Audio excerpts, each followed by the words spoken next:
Okay, so welcome to this week's episode of The Path Less Chosen, the podcast showing the careers they don't teach you about in school. My name's Sol. And I'm Jamie. And this week we have on Lucas. And Lucas is a guy I came across after he sent me a cool message and we ended up working together for a few weeks. But most importantly, he's the guy who was on Simon Squibb's very recent video that blew up with James Smith.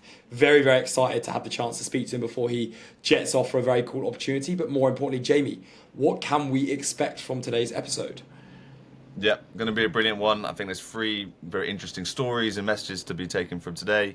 The first one is his pinch me moment, sat eating a Tesco meal deal after Simon Squibb changed his life. The second one is why being a headless chicken and an opportunist can make a massive difference. And the third one is to create sustainable and the most value to anybody else. Yeah, absolutely love it, and looking forward to getting him on. And just before we do, if you are listening and enjoy the podcast, please do give us a 5-star or 0-star or 1-star or whatever star review. It would be very appreciative. It's very helpful for the podcast. Really helps us on the old algorithm. So many thanks for that in advance, and let's get into the episode. Well, Lucas, thank you very much for joining us from the Alps. I think probably it's fair to say from my point of view, what changed your life and set you off on a path less chosen is approaching Simon Squibb in the street. So I want to ask you to begin with, what made you approach Simon? Oh, wow. It's weird because when people ask me this question, I started saying different things because I was like, it was because of this or that. But to be honest with you, I just come out of a final stage job interview for a job in London, like a typical sales development role, and in a way kind of not selling your soul, but I think everyone at some point, especially you, Sol, finds yourself going down that route, mainly out of fear, like, right, I just need to get the job in London, I just need that security, which is kind of idiotic looking back, because I'm 21, why do I need the security? But yeah, so I just came out of the job interview, I was feeling really good about it, and then I saw him in a suit, with trainers on, which was a bit odd, but in a suit, talking to this person, and I also saw the tube station right next to it. And to be honest with you, I haven't told many people this, but I was stood on the side of the road for like 10 minutes going, do I go up to him? Like, do I not? And like, there really was like a prolonged period of time where I was debating whether I do it. And then I was like, okay, I'm going to go up to him purely with the intention just to shake his hand and say, you know what, he's helped me a lot and he's helped me with like self-belief and stuff like that, which is stuff I've always struggled with. So I'm just, you know what, it's a really good thing to just go up and thank someone, because people always want to be thanked for their work. So it was a really good intention, actually, the reason why I went up to him. And then when I actually was going to go up to him, he started moving like really, really quickly, which I later found out was him going to the TikTok Awards. But he kept going. So by the end of this kind of, before the interaction even got started, I was chasing down the street after him because I decided, no, I'm going to go and talk to him. So I was literally chasing him down the street. I find him and then I just, tap on him and shake his hand, and purely with the intention just to say, thank you for how much you've helped me. And then before you know it, I look at his videographer and he's recording, and I'm like, oh my God, I'm in this interaction, and it felt quite surreal. Yeah, amazing. And I think definitely what we'll do when we put this podcast out is put out the video itself. I think it's important that people will see that. But talk to us, what happened next, and how did it change your life? What was the rest of the story? So he's a very smooth talker, because halfway through the interaction did I realise that it was being recorded and that I was actually telling him my dream. For the most part, I just thought I was having a normal conversation with him. But like I told him, like, my dream has always been to move to Australia, mainly rooted in the belief that I just don't want to live in the UK, and that I've seen other people have a different quality of life surrounded by people who actually kind of appreciate them and a lot more like culture. And I was like, I want a bit of that, but I've never really known how to bring it to reality. So I just told him, and then for the whole thing, I was just a passenger. I was just going along with it because, to be honest with you, he was just saying, right, I know this guy James Smith. Obviously, I've consumed his content, James's, for about a couple of years now. And I was like, yes. And then we left, and I was like, okay. I went to Tesco, I got a meal deal. I sat down, and I was like, wait, what's just happened? And then, to be honest with you, before the video went out, so there was a 2-week time frame of when it was recorded to the video went out. When I went home, because there was no evidence that it was going out and I saw him record others on the day, I was like, I'm still going to go down the job route. I don't know if this is even real. I don't know if he's even going to post this. So for a while, I was like, yeah, it didn't even cross my mind. There was days where I wasn't even thinking about it. I think I told my parents and my girlfriend and a couple of my friends, but not thinking anything of it. And I was like, all right then. And then when it was posted, mate, honestly, the world went crazy for a little while. After that, when it posted, he was like, I'm posting it today. James will reach out afterwards. And before it posted, like, my contact with James was, I messaged him, but he didn't get back to me. And the whole kind of thought is they're sorting something out behind the scenes. And I was just a passenger in the whole thing. And to be honest with you, until I was introduced to James, I had no idea what was going on. But then when the video posted, James reached out. James and his manager reached out, booked me in for an initial call. And then since then, it's just been seamless, really. And they said, right, Lucas, you need to get your visa. So I got my visa. That was all good. We want you to come out at this time, and yeah. And everything kind of went from there, really. And so Simon asked me for the part 2 when I saw him in London the other day, like, what's the biggest challenge? What's gone wrong so far? And that's the issue. Nothing has gone wrong. So I'm really anticipating, like, right, what's going to happen? Is the plane going to go down, like, going to Australia? Like, what's going to happen here? Because at the moment, it's just been seamless, to be honest with you. I love that. And like, I'm sure people listening are thinking, like, you get these opportunities, you get the chances, but like, what made you, when you were sat for those 10 minutes, like, what was going through your head? You'd just been, flying around an interview, hopefully, like, confident you were going to get it. And a lot of people would have just gone off to the pub and celebrated and just thought, I'm sorted, I'm going to be making money out of uni. What made you, like, what was that thing in the head that made you go up to him and chance your arm? So it was purely the fact that I've always been a bit like a headless chicken from one thing to the next. So kind of like a month before that, I was actually doing like a recruitment internship for 3 months, and I've always been very like, never know what direction to go in.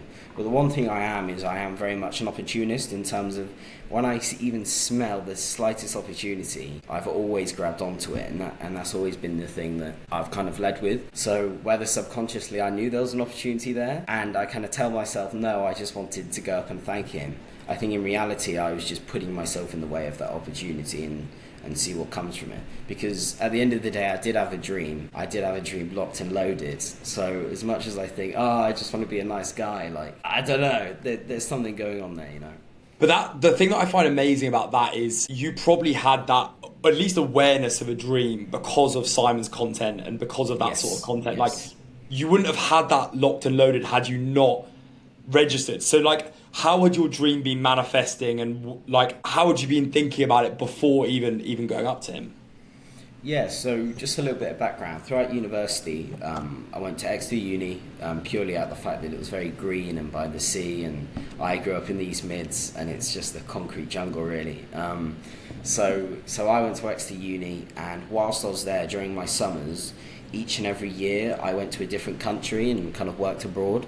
So I've worked in Prague and Budapest and Sicily, whether it was doing like farming, or I worked in a hotel or a tourist information centre and pretending that I know Czech, whatever it is, I've always thrown myself into those opportunities abroad, just because I've just always had this pull to other cultures and just other ways of life. My mum, in her 20s, actually lived in Africa for 10 years. And when you're growing up with those sorts of stories where she was stuck up a tree with lions and she was in South Africa during the apartheid and things like that, I think your brain is already put in a different frequency or something, because for as long as I can remember, I've always just wanted to travel. And then only when I went to university and kind of saw the quality of life in the UK diminish, I was like, instead of travelling, I actually want to live in another country and build a life over there. Amazing. Yeah, no, it's kind of fascinating to hear that it's always been something that I guess in your mind you're probably going to end up doing. But what we also like to do on the pod is obviously provide like a bit of reality. Not everyone can live the glamorous life that Sol's living in Bali, for example. And I guess that was probably what you were doing during the internship in recruitment. Probably didn't fulfill your dream, but you have to do it because people have to explore that. And I don't know what the job interview was for that you just came out of before you spoke with Simon. But again, I don't know if that contributed towards Australia. So it'd be good to understand, what was it during that time that you were thinking? Was it just kind of like this is going to be a stopgap, let's do some work? And and where was going to be the next steps before you met Simon to eventually get you to Australia? Yeah, so my thought process was I go into a traditional like sales development role in an industry that I find interesting. So it was kind of, I can't even remember now, I think it was kind of within investment or something like that for that interview. And the goal was go within a global company, so in a couple of years I can get secondment to another country and work in another global office. For me, that was kind of like, okay, go to London, go to a global company, and then that can be your avenue, because it's much easier to kind of move abroad if you've got a job and someone to sponsor you. So that was my thought process, and then this wasn't included in the video, but as soon as I told Simon that, he was like, mate, what are you doing? Like, why wait? Like, what are you doing? Just do it now. And I think, you know, for me, I'm lucky enough to be in the situation where I have no responsibilities at all. The only responsibility I have is to kind of keep myself alive and keep in contact with my girlfriend. But apart from that, that's pretty much it. So I understand, you know, if you have got kids, you have got like rent or a mortgage or whatever, it's a lot harder. But it's not impossible, because I think it really does come down to your sacrifice. So for me, for example, I'm sacrificing that traditional route, and I'm going down a completely different one where I've got no certainties, I've got no stability. But luckily for me, that is the one thing I thrive on, having no certainty and just being thrown into the deep end. So for me, it's perfect, but I understand for other people, it might be a bit harder.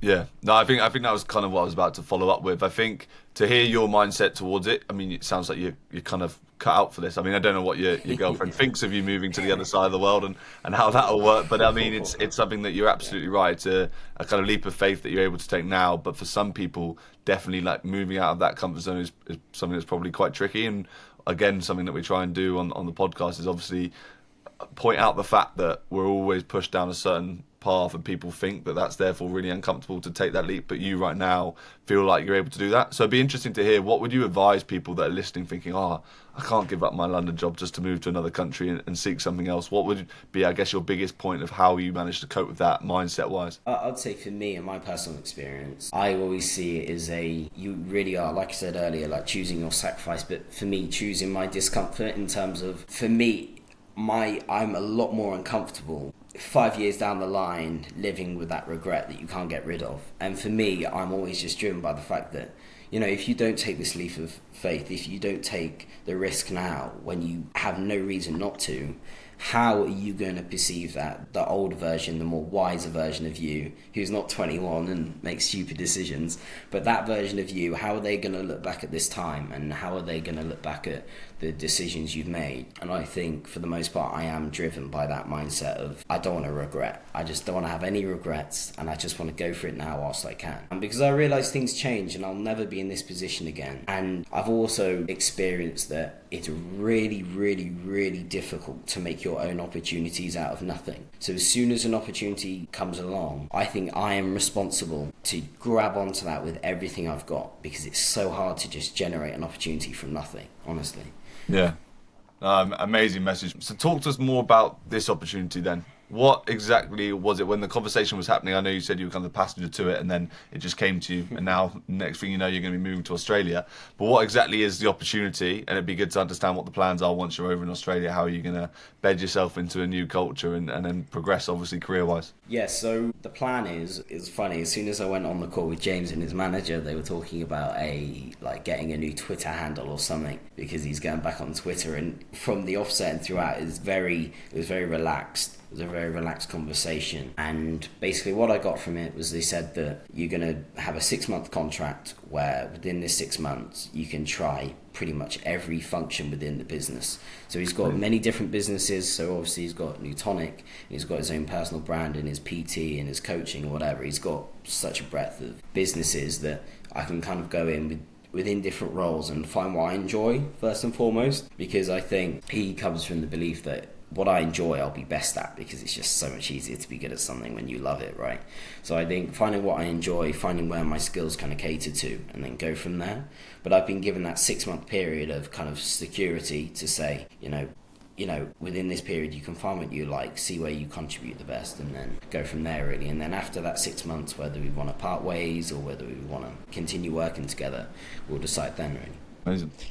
It's fascinating because like it's almost like the cool stuff has happened and it's now like the cool stuff is continuing to happen, but how are you dealing with the next few months? Like what's your thought process of how to get the best out of that 6 month contract? Yeah, so you're correct with that, and that is where my thoughts have been going to in terms of, great, it's all happening, but how do you extract the most? How do you actually create sustainable value from this? And I have different thoughts each day, but I'm writing a lot of stuff down, and I'm just consulting a lot of people who I trust and people with like different ideas as well, because I could easily go down the content route and start creating my own content. I could go down the consulting route where you kind of take a back seat and you don't have a public image and you kind of go down that route. And there's two very distinct routes there, but even the not having a public image, many people who I've been in contact with from this opportunity say you can perfectly go down this route, never show your face online and make a lot of money that way. But for me, what I'm doing is, instead of focusing on all of that stuff, I'm just thinking, where can I create the most value? So with this journey, I think I can create a lot of value by documenting my journey so other people can do the same thing, because I appreciate there's a lot of people in my position, not just coming out of uni, but in their 20s and 30s and even 40s and 50s who want to move abroad, or even people who just want to take that next step but they're just very scared to. I think I live by the notion of, like, I really wrestle with fear and try and get it out of the way, and I would like to kind of promote that message a little bit more. So instead of coming at it from like do I want to be outward facing, or do I want to have like a concealed image, instead of focusing on that, I'm just going, how can I create the most value? And that's value to James, value to Simon, but also value to everyone else. So that's the process I'm at the moment, and I would love to hear your thoughts as well on what you think how I could do that, because I think this is a really cool idea, and like Jamie's a good one to throw for this, because Jamie actually had a very similar opportunity, which again he worked like hard to get. But Jamie, just for people listening and for you, Lucas, Jamie had like worked with Mesut Ozil's agent and basically worked for free for a few years, which was very cool. And Jamie, how did you get the best out of that opportunity? Yeah, I think what was always tricky for me, Lucas, and I know obviously when we spoke just before we began the recording, you were talking about like one of the issues at the moment that you're discussing is pay.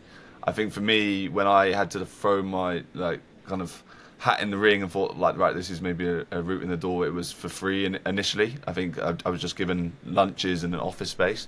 But it was exactly the same as you, and actually I'd recommend someone to you called Daniel G, and he's got a course, he's got a book, everything, which I'll definitely send across to you after this so you can have a look through it. But one of the things he talks about on there is basically helping others and adding value to others before asking them to help you and add value to you. Yeah. And I think that was something that I was really lucky that I'd heard quite early on from him, and I imagine it's something that's going to be very relevant to you when like making a leap like this. And I guess it's kind of, you're wanting to build a platform out of this, right? And I guess kind of worst case scenario is you get to the end of 6 months, but it's given you a great platform and you can kind of build on it. And best case scenario, you might have a long lasting relationship with James, and that was probably the exact situation I had, really. I worked a whole summer with him, and luckily we got along, and we've now been working together for over 4 years. And I think that's the best case scenario for me that I was lucky to go for. So it's the perfect balance where I was able to take as much learning as possible, but I didn't feel like I was kind of just wasting his time, because I was actually felt like I was adding good value. I think to then throw it back to you, in your situation, what would be your best and worst case scenario after these 6 months? Yeah, so like you said there with the give and take, you really don't want to feel like you're just taking and giving. And Sol, I think you've talked quite a lot about this, about creating goodwill in the market. And if you just put good intentions out there, you put a lot of value out there, it will eventually come back to you. So I would love to go down something like that, and that was the reason why I was so aligned with Simon's content to begin with, because I am very purpose driven, and I don't want to do something just for the sake of it or to get money, because I know that comes with that emptiness of it. I actually want to do something I believe in and create good value out there. So I think at the end of 6 months, definitely figuring out what my value proposition is and how I can still be authentic but actually help people along the way, as opposed to like an actual platform. Right, because I think a platform, I could start to create a platform, but if there's not like a message behind it or an actual substance behind it, then it's not going to be sustainable. Like, I think about you, Sol, like, through every video you do, every bit of content you do, the same message comes through. And that is the message of your own story, but the fact that, you know, you can do it too, and imbuing belief in other people. So try and be something along those lines. And also, I understand that I'm going to work for someone who's genuinely an expert at what they do. Like, he's got every process optimized, he knows the market inside out, and James really is...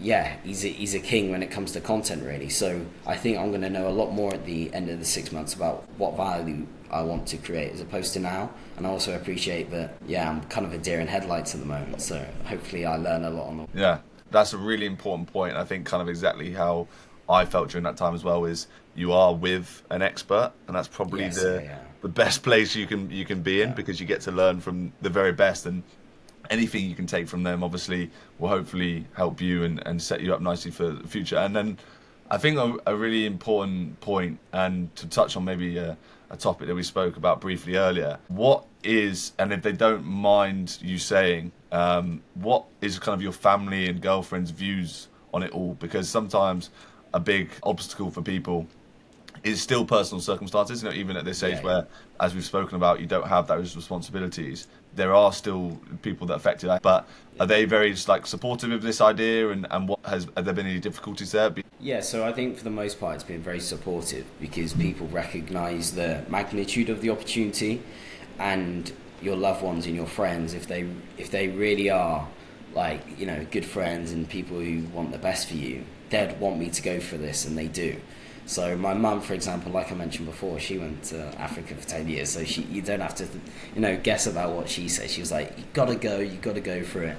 And my dad as well, who's, you know, got a finance background, and he's kind of been a lot more, you know, gone down the traditional route. Even he's like, you've just got to go for it, because he also recognises an opportunity. So, and all my friends, and yeah, it's all been very overwhelmingly positive as well. Even from my girlfriend, who knows she's not going to see me for 6 months, it's still been like, yeah, you've got to go for it. And I think that is more reflected on the fact that they are great, but I think it's more reflected on the fact that this is such a big opportunity. So it's a bit like a no-brainer, even for the most cynical people. So let's say someone is working in London at the moment, and they haven't got this opportunity, and they've almost got to create their own opportunity.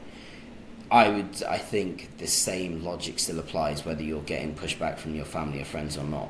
Yeah. I think about, for me to be a good family member, for me to be a good son and a good brother and a good boyfriend, I need to be at my best. And I know I'm going to be at my best living a different life, doing something that fulfills me as opposed to this now. So I think, even though it's easy to come at it from a selfless angle, I think if you're doing amazing and you're being the best version of yourself, I think that's the most selfless thing you can do, to be honest with you. So. Amazing. Yeah, I think that's beautifully put, that last point. And then you said earlier, you said very briefly, it was kind of because of the change in lifestyle. You knew a few people that had done it. But why was it so set on Australia as being that ultimate goal? What was it that was so appealing about Australia over someone like an Africa, like your parents, somewhere like a Dubai or a Bali, like where Sol is? Why Australia? First of all, it's the fact that I'm not very good at languages. I've got a very, very, very, very low-grade French GCSE, which I'm really struggling with here in France at the moment. So it was definitely going to an English-speaking country where it's not too much of a culture shock, but also a place where, like, the economy is pretty independent, like, it's pretty good, like, the work opportunities are good. It's very far away from here, which I also kind of like, just the complete contrast of go to the other side of the world. The weather, I'm so influenced by the weather. Like, honestly, if you see me on a rainy day versus when the sun's shining, I'm a completely different person. And just the environment, like why? I don't know. It's maybe also growing up with the dream as well of like Australia. Like it's kind of glorified in your head. But also, my mum retired last year, and she went to Australia for like 5-6 months traveling, and she was like, Lucas, you've got to come here. Like, this is almost the same place. And she travelled the whole thing. So I think it's a mix of all of them, really.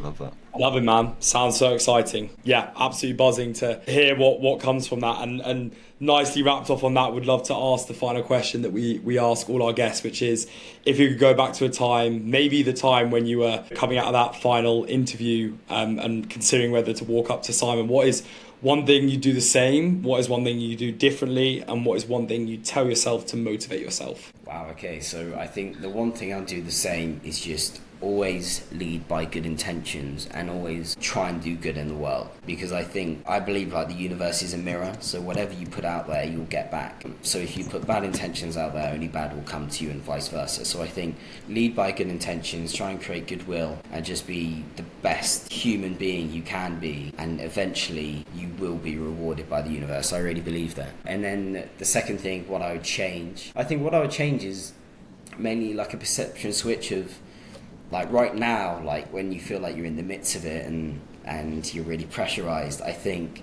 I forget a lot of the time like how much time I actually have. Like we're always told like you've got one life, and it's a really good motivator to take action in your life. But I think also that if you're always looking down and you're never looking up and never able to plan out or scan around, you can kind of get lost in it. So I think for me, even back then, which was, that was in December, like the start of December, end of November, even then I'd go, over the last 2 months, I'd look up a little bit, and you're allowed to breathe, and you've got a lot more time than you realise. Like I'm 21 right now, but I feel like I'm 80. Like I feel like I haven't done enough, and I always kind of have that impending doom thrust upon me. So I think, definitely realising that you've got more time than you realise, and it's okay to take your time and do things properly as well. Don't rush things, do things properly, because the things you neglect now will come back to bite you at some point. And then motivate myself. This is interesting because this is something I've wrestled with motivation. I've always had motivation from somewhere, but I've always had very different motivations. I always just latch onto something else. But I think now my main motivation is just, it sounds quite like corny and cliche, but it really is just becoming the best version of myself. My motivations before were maybe tied into other people a bit more, and like proving people wrong and going down that route. But I think the most sustainable motivation for me is I'm very grateful. I'm able-bodied. I've got all these opportunities. I'm able to see the world. With my time here, with this finite time I've got on this planet, what's the best way I could do this? Like, I've got one run at life. How can I make this the best run of my life?